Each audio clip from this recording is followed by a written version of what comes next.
We're in Luke chapter 9, verse 10. Luke chapter 9, verse 10. May we stand for a few seconds. It won't be long. And the apostles, when they had returned, told him all that they had done. Then he took them and went aside privately into a desert or deserted place belonging to the city called Bethsaida. May the Lord have blessed to the reading of his word. You may be seated. I want to talk to the topic, let's go fishing. Let's go fishing. Let's go fishing. This particular section of scripture is noteworthy in that this is the ending of Jesus' dynamic ministry in Galilee.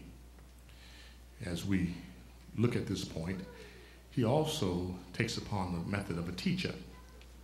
When I was in school, the thought was presented to me that when a teacher is really teaching, he first gives instruction and the students observe.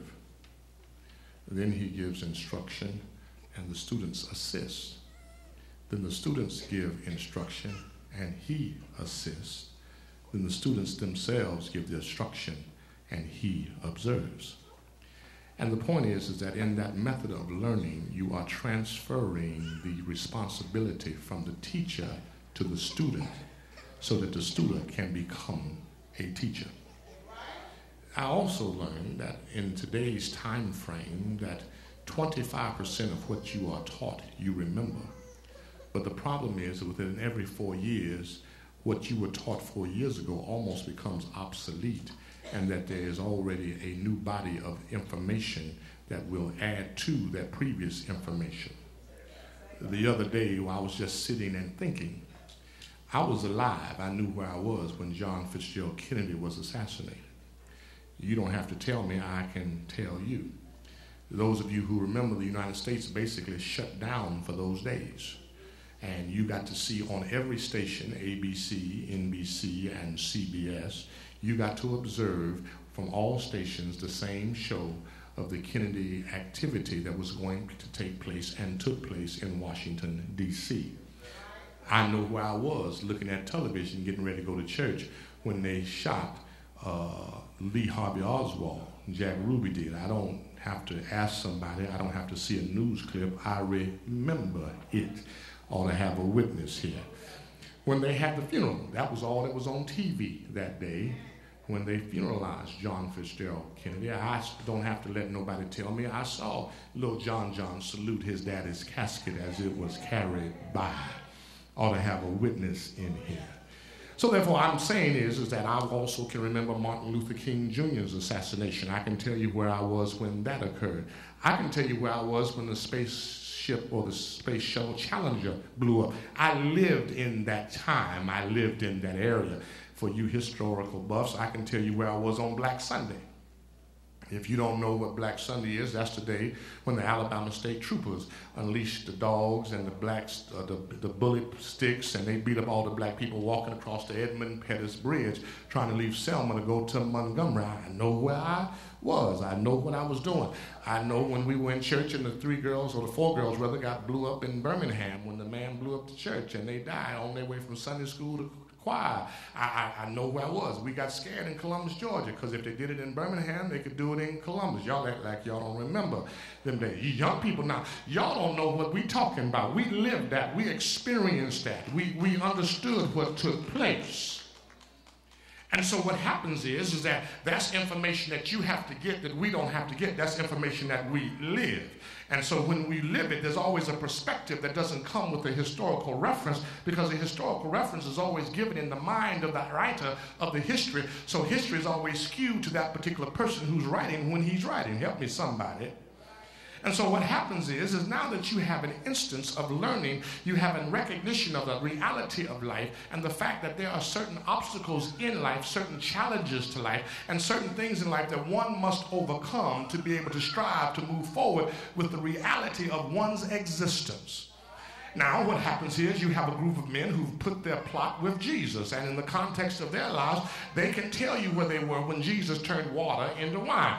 They don't have to wonder. They don't have to read about it. They know where they were when he turned water into wine.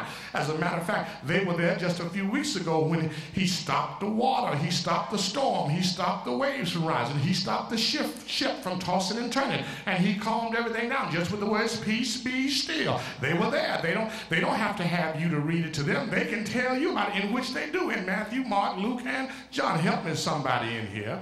When you look at it, they were there when he raised a little girl up named Tabitha, and the little girl, he raised her up from the dead. They were there. They were there when the woman who had the issue of blood for 12 years touched the hem of his garment. They were there. They will tell you from a historical reference exactly what took place, how it took place, when it took place, and why it took place.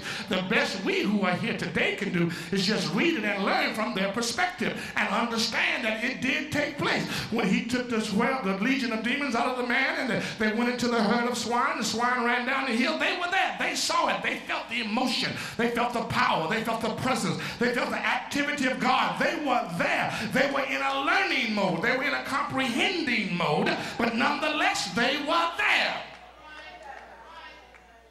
Now, Jesus is flipping the script. He's not fixing to let them just observe him, but now he is ready to send them out so they can do what he has been doing. He's getting ready to put some responsibility on their shoulders. He's getting ready to move them forward because, see, this is just the beginning for them, but it's getting to be the end for him. They've got a long ministry ahead of them. They've got work ahead of them. They've got years ahead of them where he's no longer going to be on the scene, and he's now putting them in a position to where they can get their feet wet and they can comprehend the reality of their existence and why God let them be alive. Before I skip that, God let you be alive for a reason. Your life is not in vain. You're not here by accident or coincidence. You weren't just a twinkle in your mama's eye and the will of your daddy's efforts. Oh, no. You were here because God wanted you here. God ordained that you would be born. God knew your name before you were conceived in your mother's womb. God knew that this day you would be in this room, and he just wanted me to tell you, you are valuable to him. You are important to him. You mean something to him. It doesn't matter what that man said last week. It doesn't matter how that woman cussed you out. It doesn't matter if your old lady threw things at you. It doesn't matter if he slammed the door when he went out the house. That doesn't matter. Don't be dismayed. Don't be scared. Don't be afraid of them. Recognize that you still got God on your side. He sees all. He knows all. He loves you. And God will not abandon you nor leave you. Be you living in a shelter, or be you living in a shack, be you living in a regular house, or be you living in a mansion. God knows. God knows. God knows. And he takes care. He's looking out for you. He's taking care of you. He's giving you privilege to know that he loves you, he wants you, and you need him.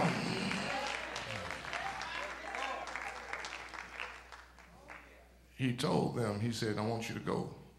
I'm just going to read what they wrote.